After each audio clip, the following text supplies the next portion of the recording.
Hello, I'm Susan Patricelli Regan, host of Connecticut Valley Views, and my guest today is Joe Markley, who is greatly admired by our viewers and one of our most popular guests. The subject is, can Trump avoid a third world war?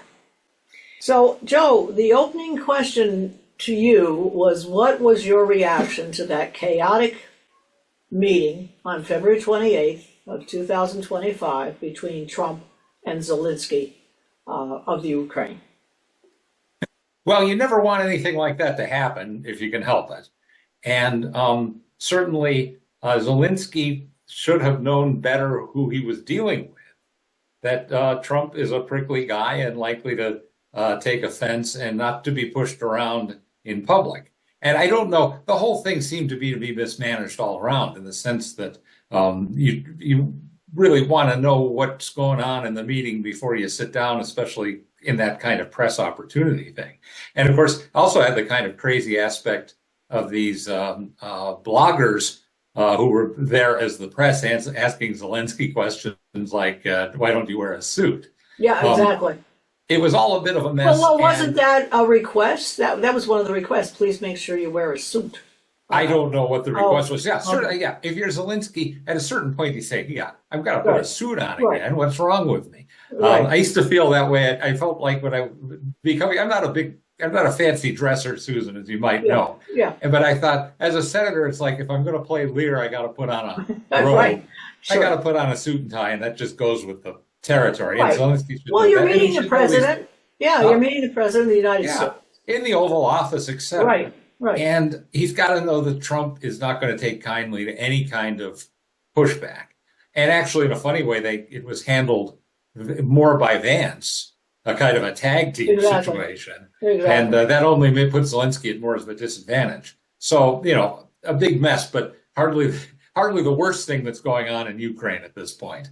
Yeah. Well, I think the thing is that I think Trump and then Vance, of course, jumping in, they were trying to right the situation and kind of remind him and whatever. Zelensky just wouldn't back off, and he just kept making it so aggressive. And no matter what was said, whatever, and so forth and so on. And it just persisted. And I think it left, obviously, a very bad smell, if you will, after that. And then I think what we heard was through the media was that he was asked to leave right away, even though there was a lunch planned. Is that right? I don't think I knew that. Yeah, there was a lunch planned, and they were supposedly going to do a signing and an agreement of some kind. And he was asked to leave. And apparently Zelensky's right-hand person, it was a lady who was there, coaching. She's putting her hand to her forehead going, oh my God, what is he doing? This is the wrong thing for him to do. And I mean, it was totally chaotic. And so it was kind of like, how are we going to have this happen? So Trump obviously feeling the way he did, and Vance having jumped in and so forth, said what we need is an apology for him for all of that went on. And then the next step was, well, I guess, where do you think Zelensky was getting that attitude from? Was he just so personally determined to make sure things went his way, or what do you think was driving him to be of that attitude? Well, in a funny way, like Trump, he has gotten a long ways based on attitude, right? What was he? He was a comedian. He wasn't even a serious actor. He was a guy that was a comedian on TV. The next thing he finds himself premier. And the next thing after that, he finds himself like the most popular man in the world, the Winston Churchill of 2020. And I think that this all went to his head. I think as most people are, they're overrated. When people like him, they like him too much, and when they turn on him, they turn on him too hard.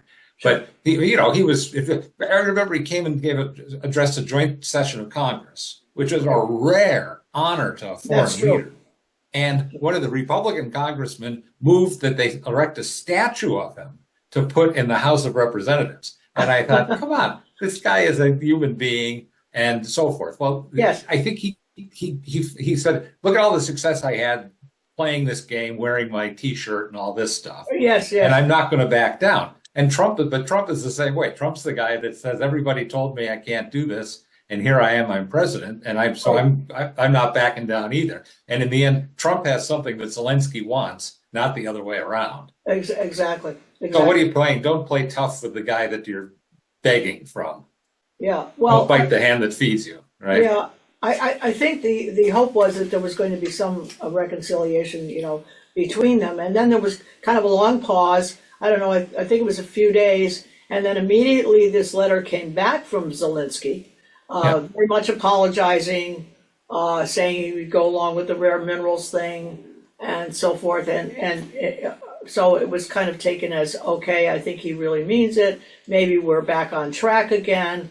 But in the meantime, Trump said, I still need to talk to Putin and see what his thing is, because in effect, initially, what I heard over and over and over from Zelensky was that it was Russia that attacked us and killed our innocent people. And he feels like there is revenge that needed to be taken. And that's where I think that first meeting came from. But now he's apologized and now he's come back. But now Trump has to go to Putin and get him in order.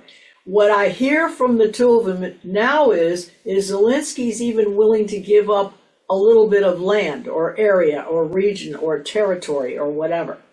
Putin wants more than what Zelensky's probably willing to.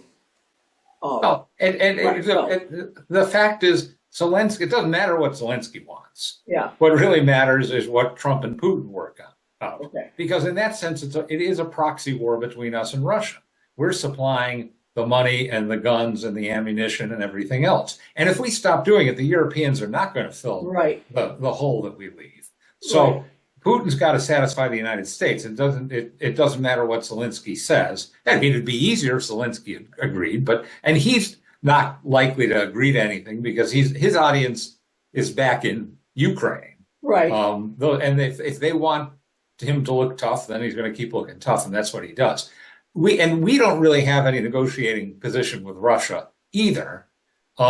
Russia presumably knows more or less what it wants, and that's what it's going to demand. And there's no particular reason for them to give, because we don't want to continue this war. No. And Trump Zelensky can't beat Russia. Right. And so what is Putin's? Putin has very little incentive to do anything that doesn't suit him. Yes, isn't that the truth? Well, how do you think? The next thing, apparently, I think it was. Let's see, today being Thursday, I think it was Tuesday. There was a phone conversation between President Trump and Putin, and supposedly Trump said that it went very well and it was successful, and they had a very long phone call and so forth. That's all very positive, but where do you think this is going to net out? Because Zelensky's going to only give up so much. You are correct. Without the support of the United States, which Putin doesn't want to see America give to Ukraine. They don't want no more guns, no more military stuff, no more whatever, and no NATO, belonging to NATO or any of that. And he also doesn't want the rare minerals deal to go through. Yeah, I think that, again, as I said, I don't think it matters too much what Zelensky wants. They will come to some agreement. It might just be a frozen war. It might be like Korea. The Korean War has never ended. We basically had a truce at a certain parallel, and we've been sitting there ever since, and nothing's happened. And the same thing might happen here. There's Putin says, well, here's the line we're going to withdraw to. And we're keeping this. Yes. And we might say, no, we don't agree with it, but that doesn't mean that we can do anything about it, right?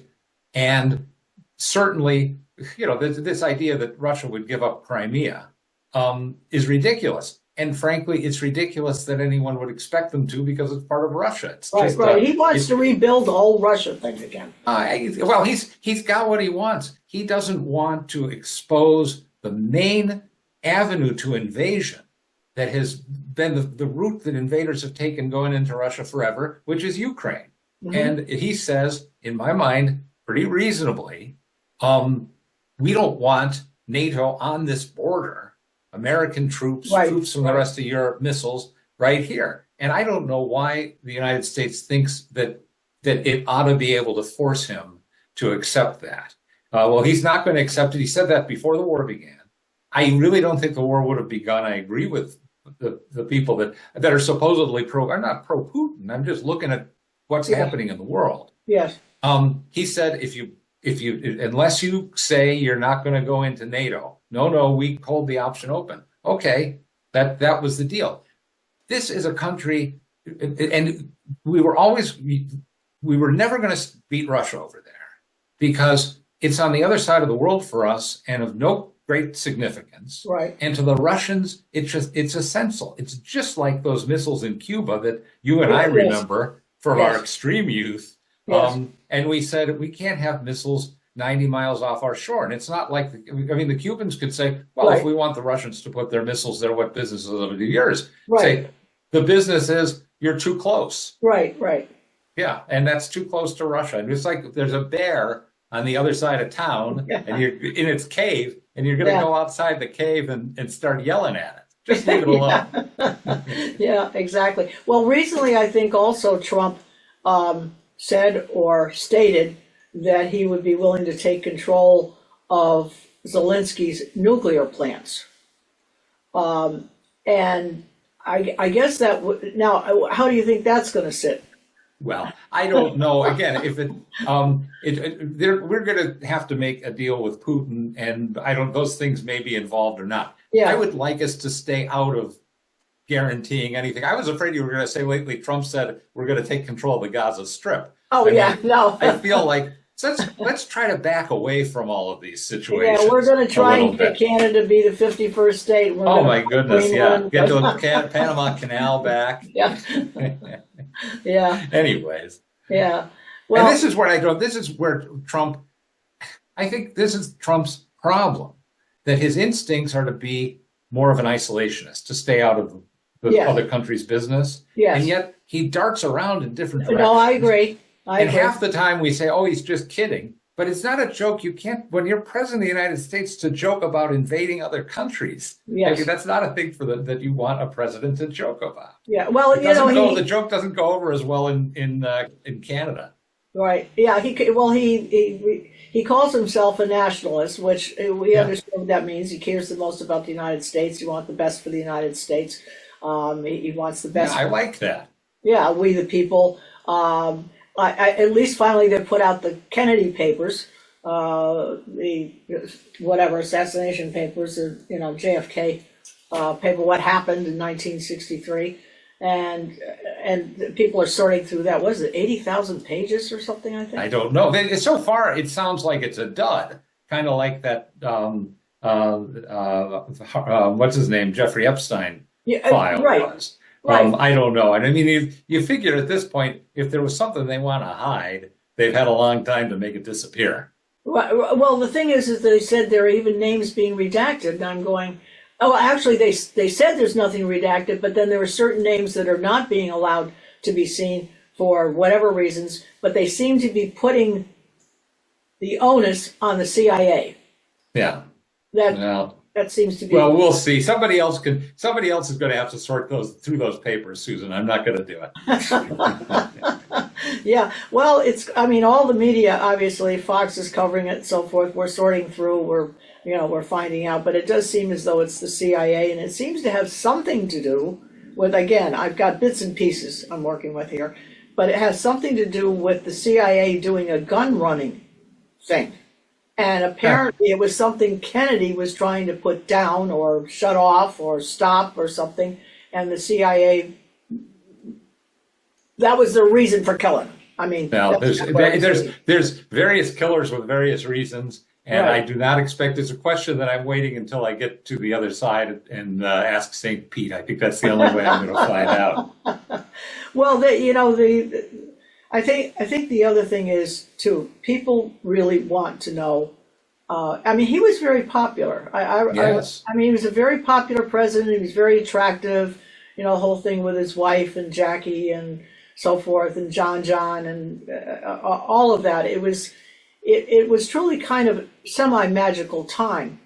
And what I recall as well is that Vice President Johnson had told Kennedy not to come to Texas. He didn't think it was safe, nor should he be riding in a convertible. Somewhere that was stated. And of course, it ended up, they were near the library thing, and it was a convertible, and they went through the streets. But they said that the gunman did not act on his own. They didn't think he was, although he had spent, several years being indoctrinated in. It's one of those things that I've read a fair amount about, and I'm interested in, but I refuse to go down the rabbit hole because I know that no matter how far I go, I will never reach conviction. And because people that study it at great depth come to completely different conclusions. Yes. And I mean, did the CIA kill him? Did the mafia kill him? Yeah. Now there's been a thing about, well, Johnson was behind it all. And, I mean, okay, I say, okay, fine. Yeah. I think if somebody comes out with, if there's proof, if proof, we'll all know about it. Yes. And if there's no proof, then I can live without knowing. Yeah. Well, I think one of the most, the thing that made a big impression on me was when President Johnson was being sworn in as the new president because Kennedy was dead.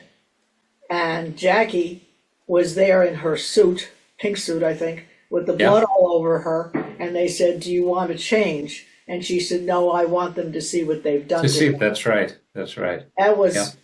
Oh, what a terrible thing. If you think about that woman as a human being, to have that happen to you is amazing. And then to have to go through as the widow, to have to go through it in this official capacity,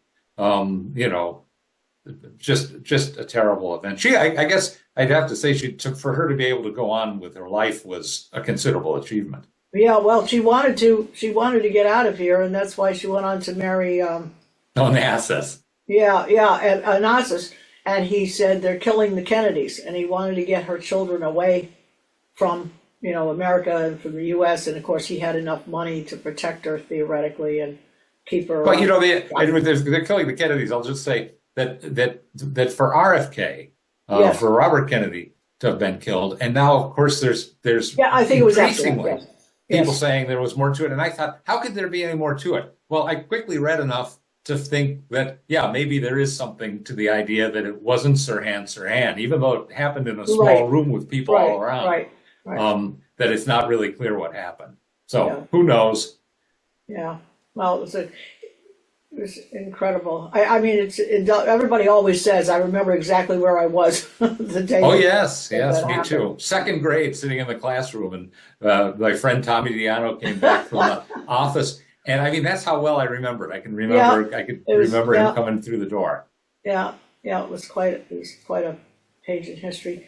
Well, anyway, we're sort of jumping stream here, but we certainly got off on a different track. But I enjoyed it. We did. Well, it's always fun, though. I think we try and cover things that we hope people will be interested in.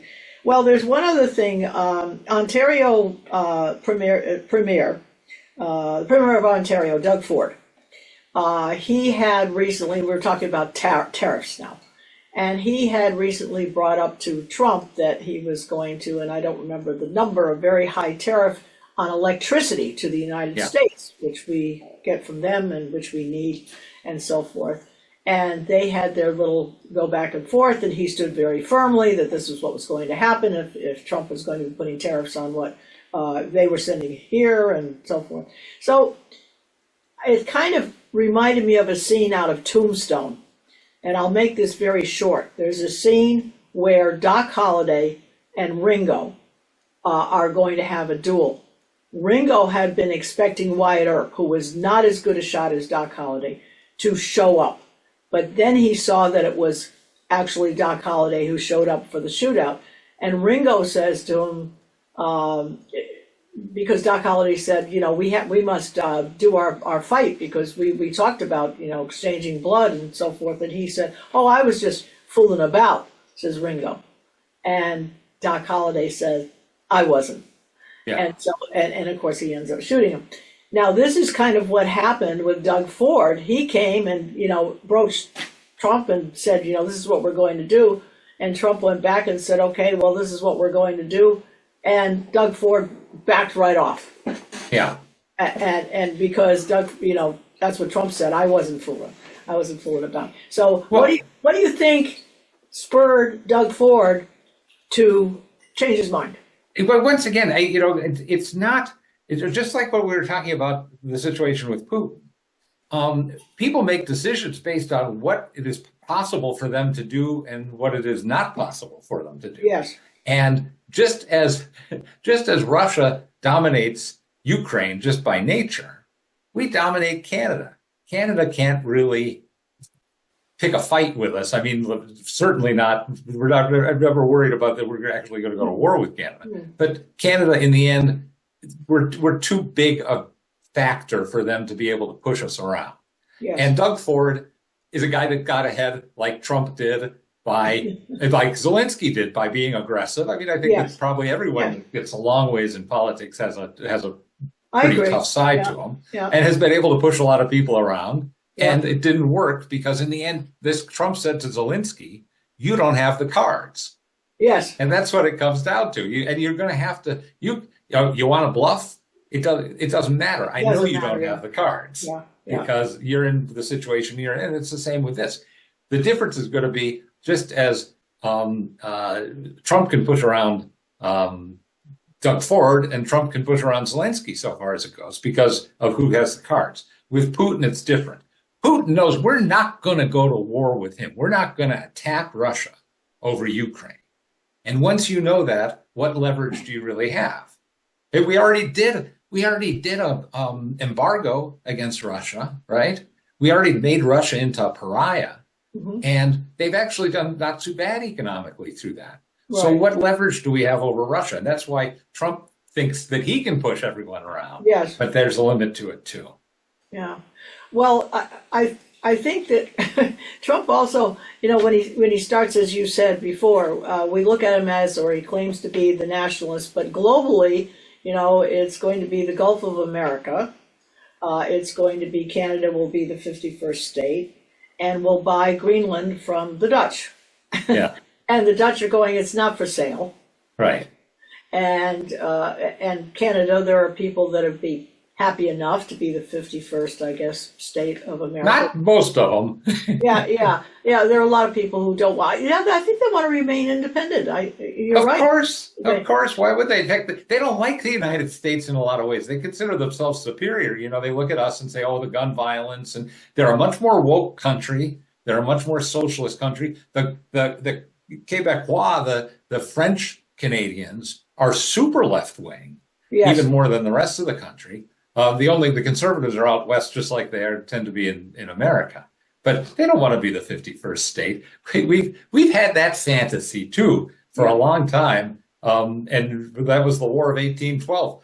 Henry Clay said, "I can take 2 divisions of Kentucky riflemen and take Canada." We went up to Canada and they thumped us, and they didn't want to be part of us then, and they don't want to be now. Yeah.